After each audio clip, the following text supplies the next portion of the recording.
Oke. Lebih ke kesadaran masyarakat ya. Jadi banyak dari kita ini berpikir bahwa wisata itu hanya sekedar destinasi, tapi sebetulnya lebih dari itu gitu. Wisata ini berkaitan dengan human right gitu, human being dan juga mind, spirit gitu. Jadi harus dibangun memang kesadaran dari masyarakatnya untuk melihat wisata ini dari sudut pandang yang berbeda seperti itu. Wisata contohnya di Pelabuhan Ratu ya. Jadi siapa sih yang nggak tahu Pelabuhan Ratu itu kan kasarnya.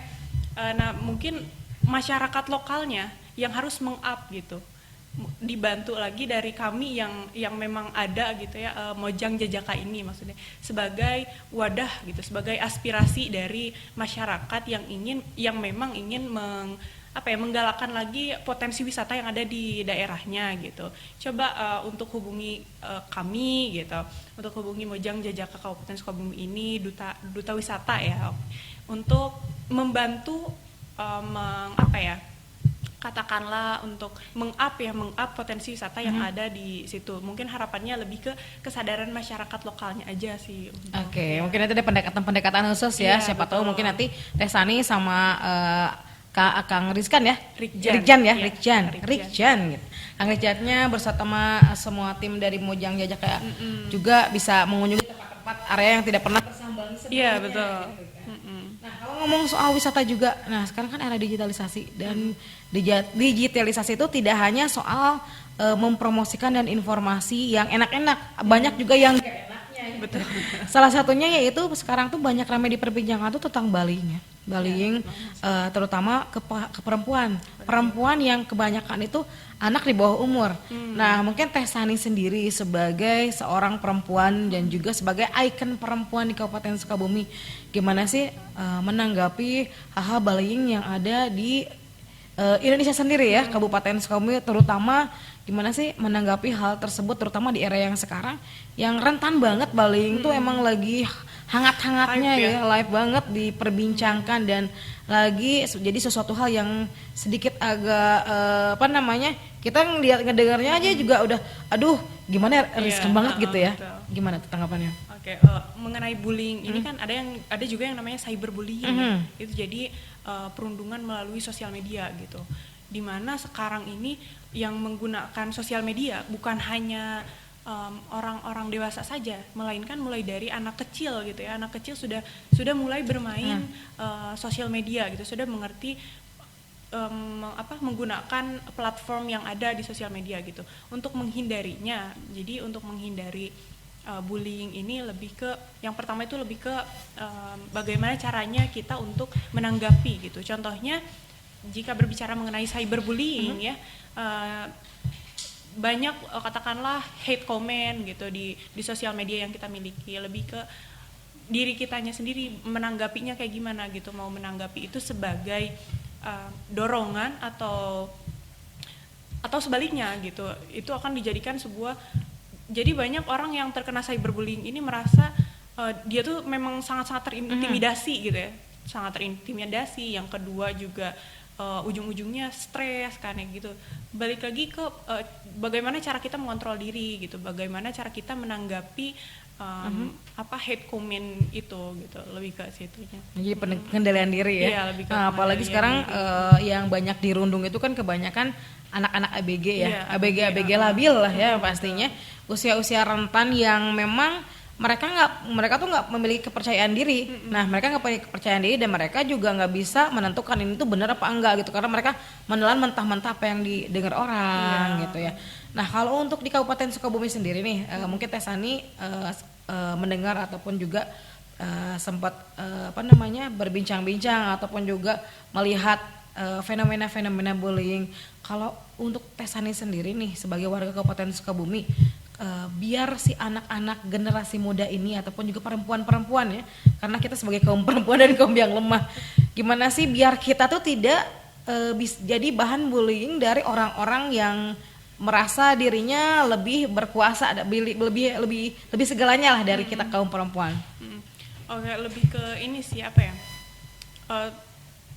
tunjukkan aja dengan prestasi menurut saya ya, apalagi untuk perempuan ya, dimana perempuan ini memang selalu menjadi bahan untuk olokan laki-laki, apalagi berkaitan dengan fisik, ya kan.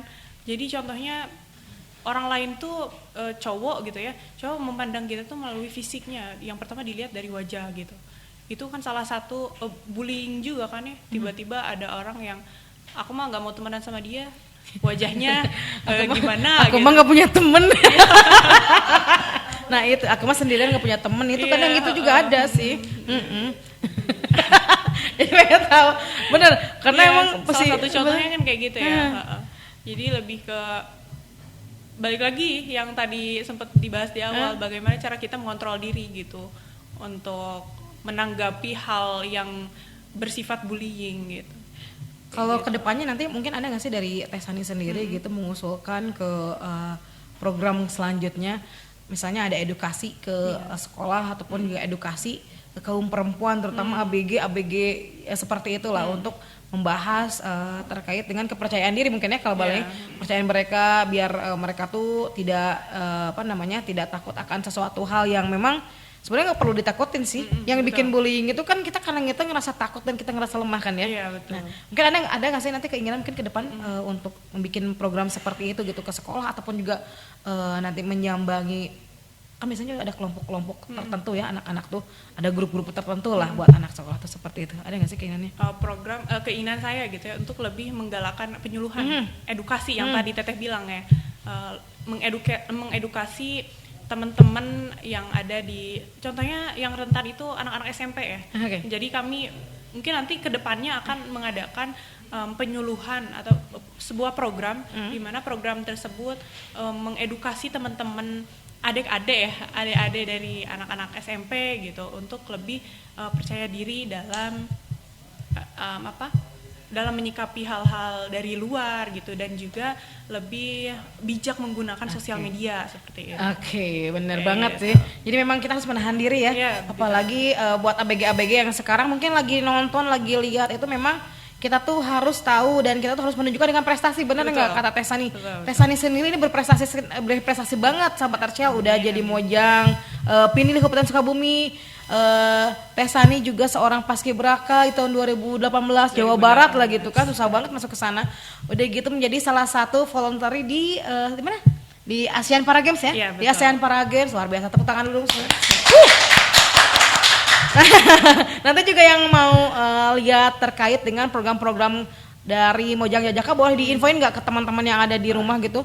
Program-programnya bisa dilihat di mana? Di Instagram, sosial media, boleh diinfoin ke teman-teman semuanya. Jadi teman-teman, bagi kalian yang memang pingin mengetahui lebih lanjut ya mengenai apa itu Mojang Jajaka, apa itu duta wisata gitu ya, bisa mengunjungi Instagramnya kami di @mokakabsukabumi gitu. Di sana memang banyak seperti program-program yang telah kita lakukan tuh di post di sana gitu. IG-nya Teteh mau diinfoin nggak? Boleh ya, boleh. Pasti juga di sana ada profil dari Mojang dan Jajaka Pinilih. Nah terakhir nih sebelum kita nanti mungkin akan berbincang di season selanjutnya, apalagi mungkin kita barengan, siapa tahu nanti bareng RCL dan Kami TV, bareng Mojang Jajaka dan Dispar juga mengunjungi wisata-wisata yang ada di Kabupaten Sukabumi kan. Kita sambil ngobrol-ngobrol cantik di sana ya. Mungkin harapan ke depan dan juga untuk pesan-pesan untuk teman-teman yang ada di rumah boleh diberikan ke teman-teman semuanya. Teman-teman semua lebih bijak untuk menggunakan sosial media ya, dan juga lebih bijak lagi untuk menanggapi hal-hal yang bersifat bullying gitu. Kayak aja sih dari aku gitu. Kalau untuk wisatanya sendiri nih? Dan juga untuk wisata di Kabupaten Sukabumi ini banyak, walaupun di tengah pandemi kayak gini ya, kita tetap bisa mengunjungi wisata yang ada di Kabupaten Sukabumi ini dengan ada protokol kesehatan dan protokol kesehatan yang sangat ketat seperti itu. Dan sekali lagi terima kasih buat Tesani, Mojang Pinilih Kabupaten Sukabumi udah ngobrol bareng sama kita. Terima kasih juga untuk Sweet Recipe ini dari Palabuhan Ratu, enak banget ya Teh ya. Nanti enak banget ya. Haus. Ternyata Mojangnya haus guys, Mojangnya haus pengen minum. Boleh kok, ini bisa dibeli di Palabuhan Ratu. Sweet Recipe, thank you banget. Ini haus-haus siang-siang, enak banget. Seger ya di Jalan Siliwangi Palabuhan Ratu. Terima kasih sekali lagi kebersamaannya. Ketemu lagi nanti di RCL Nge-Podcast selanjutnya. Kamelia Norin dan juga Tesani pamit. Assalamualaikum warahmatullahi wabarakatuh.